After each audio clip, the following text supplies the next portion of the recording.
ಸರ್ಕಾರದಿಂದ ಸಿಗ್ತಾ ಇರುವಂತಹ ಸವಲತ್ತುಗಳು ಮತ್ತೆ ಸರ್ಕಾರದಿಂದ ಬರ್ತಾ ಇರುವಂತಹ ಕೆಲವು ಕಾನೂನುಗಳೇನಿದಾವಲ್ಲ ಅದು ನಮ್ಮ ಚಾಲಕರಿಗೆ ಸರಿಯಾಗಿ ತಲುಪ್ತಾ ಇಲ್ಲ. ಈ ಕೊರೋನಾ ಸಂದರ್ಭದಲ್ಲಿ ಆಗಿರುವಂತಹ ಸಮಸ್ಯೆಗಳೇನಾಗಿದೆ, ಸರ್ಕಾರ ಮಾಡಿರುವಂತಹ ಯಾವುದೇ ಅನುಕೂಲ, ಯಾವುದೇ ವಿಚಾರಗಳು ಮತ್ತೆ ಸರ್ಕಾರದ ಯಾವುದೇ ಯೋಜನೆಗಳು ನಿಜವಾಗ್ಲೂ ಚಾಲಕರಿಗೆ ತಲುಪಿಲ್ಲ. ಅವ್ರು ಕೊಡುವಂತಹ ಏನು ಪರಿಹಾರ ಧನ ಏನಿದೆಯಲ್ಲ 3,000 ರೂಪಾಯಿ, ಅದು ಚಾಲಕರಿಗೆ ಯಾವುದೇ ರೀತಿ ಉಪಯೋಗ ಆಗಿಲ್ಲ.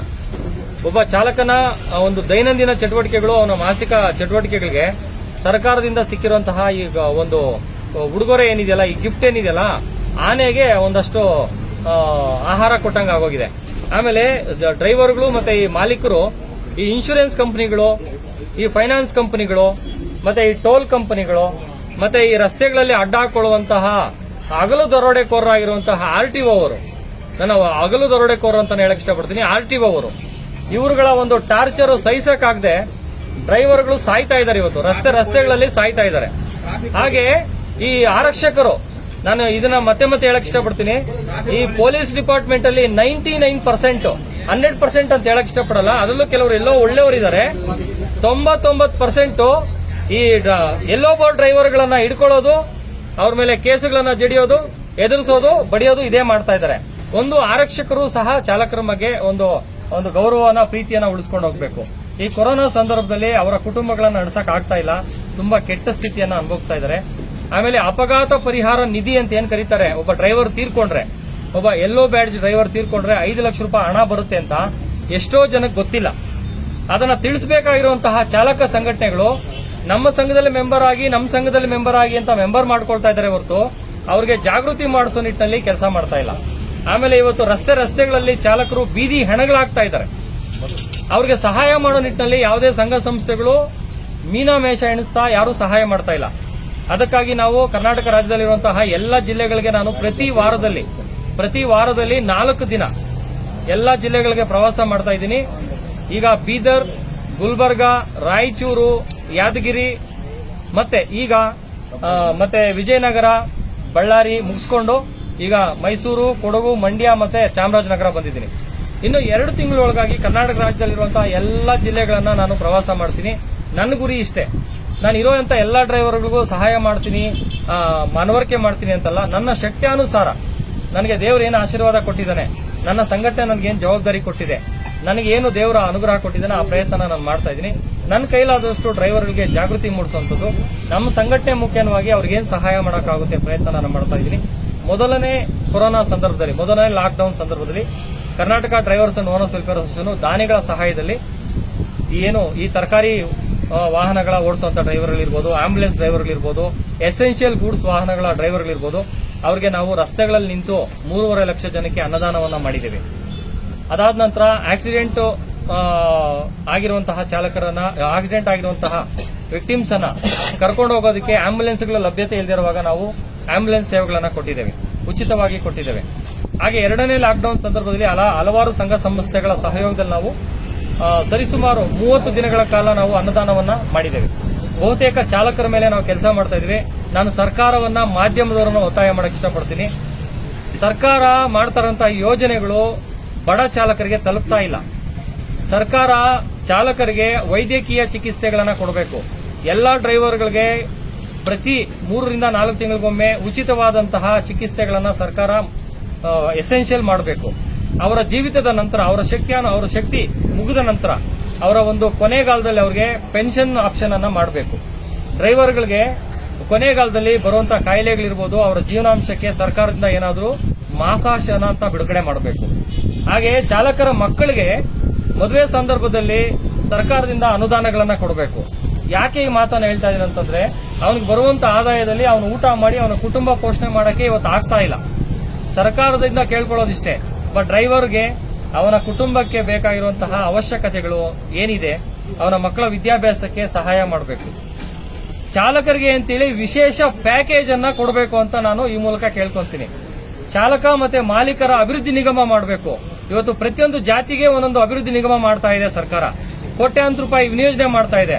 ಅನುಕೂಲ ಇರೋರಿಗೆ ಅನುಕೂಲ ಮಾಡ್ತಾ ಇದೆ ಹೊರತು ಬೇಕಾಗಿರೋರಿಗೆ ಅನುಕೂಲ ಮಾಡ್ತಾ ಇಲ್ಲ. ಇವತ್ತು ಡ್ರೈವರ್ಗಳು 35-40 ವರ್ಷಕ್ಕೆ ಶುಗರು, BP ಬಂದು ಸಾಯ್ತಾ ಇದ್ದಾರೆ. ಅದನ್ನ ಸರ್ಕಾರ ಸೆನ್ಸಸ್ ಮಾಡಬೇಕು. ಇವತ್ತು ಅನೇಕರು ವೃದ್ಧರಾಗಿರುವಂತ ವಯಸ್ಸಾಗಿರೋರು ಇವತ್ತು ಸಹ ಅವರು ಡ್ರೈವಿಂಗ್ ಮಾಡಿದ್ರೆ ಊಟ ಮಾಡ್ತಾರೆ, ಇಲ್ಲಾಂದ್ರೆ ಜೀವನ ಮಾಡಕ್ ಆಗ್ತಾ ಇಲ್ಲ ಅಂತ ಅವ್ರಿಗೆ ಸರ್ಕಾರ ಸಾಕು ನೀವು ಇಷ್ಟು ದಿನ ಸೇವೆ ಕೊಟ್ಟಿದ್ದೀರಾ, ಅವ್ರಿಗೆ ನೀವು ಇಷ್ಟು ದಿನ ನೀವು ಸೇವೆ ಕೊಟ್ಟಿದ್ದೀರಾ ಅಂತೇಳಿ ಅವ್ರಿಗೆ ಗೌರವ ಕೊಡಬೇಕು. ಮತ್ತೆ ಕರ್ನಾಟಕದಲ್ಲಿ ಭಾರತ ದೇಶದಲ್ಲಿ ಎಲ್ಲರಿಗೂ ಒಂದು ದಿನ ಇದೆ. ಡಾಕ್ಟರ್ಸ್ ಡೇ ಇದೆ, ಇಂಜಿನಿಯರ್ಸ್ ಡೇ ಇದೆ, ವುಮೆನ್ಸ್ ಡೇ ಇದೆ, ಫಾದರ್ಸ್ ಡೇ ಇದೆ, ಮದರ್ಸ್ ಡೇ ಇದೆ, ಲವರ್ಸ್ ಡೇ ಇದೆ. ಡ್ರೈವರ್ಗಳಿಗೂ ಒಂದು ದಿನ ಬೇಕು. ಡ್ರೈವರ್ಗಳಿಗೂ ಒಂದು ದಿನವನ್ನ ಘೋಷಣೆ ಮಾಡಬೇಕು. ಸರ್ಕಾರದಿಂದ ಅವ್ರಿಗೆ ಸವಲತ್ತುಗಳನ್ನ ಕೊಡಬೇಕು, ಅವರ ಮಕ್ಕಳಿಗೆ ಅನುಕೂಲ ಮಾಡಬೇಕು.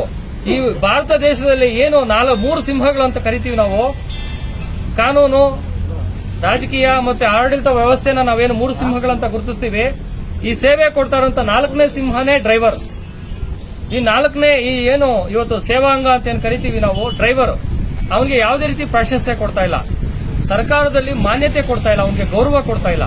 ಎಲ್ಲಾ ಹುದ್ದೆಗಳಿಗೆ ಏನ್ ಗೌರವ ಕೊಡ್ತಾರೋ ಡ್ರೈವರ್ಗೂ ಆ ಗೌರವನ ಕೊಡಬೇಕು ಅಂತ ನಾನು ಸರ್ಕಾರವನ್ನು ಆಗ್ರಹಿಸ್ತೀನಿ. ಆಮೇಲೆ ಡ್ರೈವರ್ಗಳೇನಿದಾರಲ್ಲ, ದಯಮಾಡಿ ಏನು ಸಾರ್ವಜನಿಕರಿದಾರಲ್ಲ, ಡ್ರೈವರ್ ಅಂದ್ರೆ ಕೇವಲವಾಗಿ ನೋಡೋದು ಬೇಡ, ಕೇವಲವಾಗಿ ನೋಡುವಂತ ಅವಶ್ಯಕತೆ ಇಲ್ಲ. ಈ ಭಾರತ ದೇಶಕ್ಕೆ ರೈತ ಬೆನ್ನೆಲುಬು, ಆದ್ರೆ ಆ ರೈತನಿಗೆ ನಿಜವಾದ ಬೆನ್ನೆಲುಬು ಡ್ರೈವರ್. ರೈತ ಬೆಳೆಯುವಂತ ಬೆಳೆನ, ರೈತನ ಸರಕು ಸಾಮಾನುಗಳನ್ನ ಒಳ್ಳೆ ಬೆಲೆ ಬರಬೇಕಾದ್ರೆ ಅವನು ಡ್ರೈವರು ರಾತ್ರಿ ನಿದ್ದೆ ಕೆಟ್ಟು ಮಾರ್ಕೆಟ್ಗೆ ಸಾಗಿಸಬೇಕು. ಆದ್ರೆ ಆ ಡ್ರೈವರ್ ಅನ್ನ ಯಾರೂ ರೆಕಗ್ನೈಸ್ ಮಾಡ್ತಾ ಇಲ್ಲ. ಕೊರೋನಾ ಸಂದರ್ಭದಲ್ಲಿ ಕೊರೋನಾ ವಾರಿಯರ್ಸ್ ಅಂತ ಗುರುತಿಸ್ತಾರೆ, ಡಾಕ್ಟರ್ಗಳನ್ನ ಗುರುತಿಸಿದ್ದಾರೆ, ನರ್ಸ್ಗಳನ್ನ ಗುರುತಿಸಿದ್ದಾರೆ, ಸ್ವಚ್ಛತೆ ಮಾಡುವಂತ ಸ್ವಚ್ಛತಾ ಸಿಬ್ಬಂದಿನ ಗುರುತಿಸಿದ್ದಾರೆ. ಆದ್ರೆ ಅವರೆಲ್ಲರಿಗೂ ಸೇವೆ ಕೊಟ್ಟಂತ ಒಬ್ಬ ಡ್ರೈವರ್ನ ಇವತ್ತು ಕೊರೋನಾ ವಾರಿಯರ್ ಅಂತ ಕನ್ಸಿಡರ್ ಮಾಡಿಲ್ಲ. ಇವತ್ತು ಭಾರತ ದೇಶದಲ್ಲಿ, ರಾಷ್ಟ್ರದಲ್ಲಿ, ಪ್ರಪಂಚದಲ್ಲಿ ಎಲ್ಲ ಹುದ್ದೆಗಳಿಗೆ, ದೊಡ್ಡ ದೊಡ್ಡ ಪೋಸ್ಟ್ಗಳಿಗೆ, ದೊಡ್ಡ ದೊಡ್ಡ ಏನು ಪ್ರಶಸ್ತಿಗಳಿಗೆ ಇಂಜಿನಿಯರ್ಗಳನ್ನ ಸೆಲೆಕ್ಟ್ ಮಾಡ್ತಾರೆ, ಡಾಕ್ಟರ್ಗಳನ್ನ ಸೆಲೆಕ್ಟ್ ಮಾಡ್ತಾರೆ, ಟೀಚರ್ಗಳನ್ನ ಸೆಲೆಕ್ಟ್ ಮಾಡ್ತಾರೆ. ಇವತ್ತಿಗೆ ಒಬ್ಬ ಡ್ರೈವರ್ನ ಯಾವತ್ತೂ ಸೆಲೆಕ್ಟ್ ಮಾಡಿಲ್ಲ. ಯಾಕೆ? ಡ್ರೈವರ್ ಮನುಷ್ಯ ಅಲ್ವಾ? ಅವನು ಸೇವೆ ಮಾಡ್ತಾ ಇಲ್ವಾ? ಅಥವಾ ಅವನು ಮನುಷ್ಯನ ತರ ಯಾರಿಗೂ ಕಾಣಿಸ್ತಾ ಇಲ್ವಾ? ಪೊಲೀಸ್ನವರು ಏಕವಚನದಲ್ಲಿ ಮಾತಾಡ್ತಾರೆ, RTO ಅವರು ಏಕವಚನದಲ್ಲಿ ಮಾತಾಡಿಸ್ತಾರೆ, ಎಲ್ಲರೂ ಏಕವಚನದಲ್ಲಿ ಮಾತಾಡಿಸ್ತಾರೆ, ಅವನನ್ನ ಅವಮಾನ ಮಾಡ್ತಾರೆ, ಅವನನ್ನ ತುಳಿಯೋ ಪ್ರಯತ್ನ ಮಾಡ್ತಾರೆ. ಯಾಕೆ? ಡ್ರೈವರ್ ಮನುಷ್ಯ ತರ ಕಾಣಿಸ್ತಾ ಇಲ್ವಾ?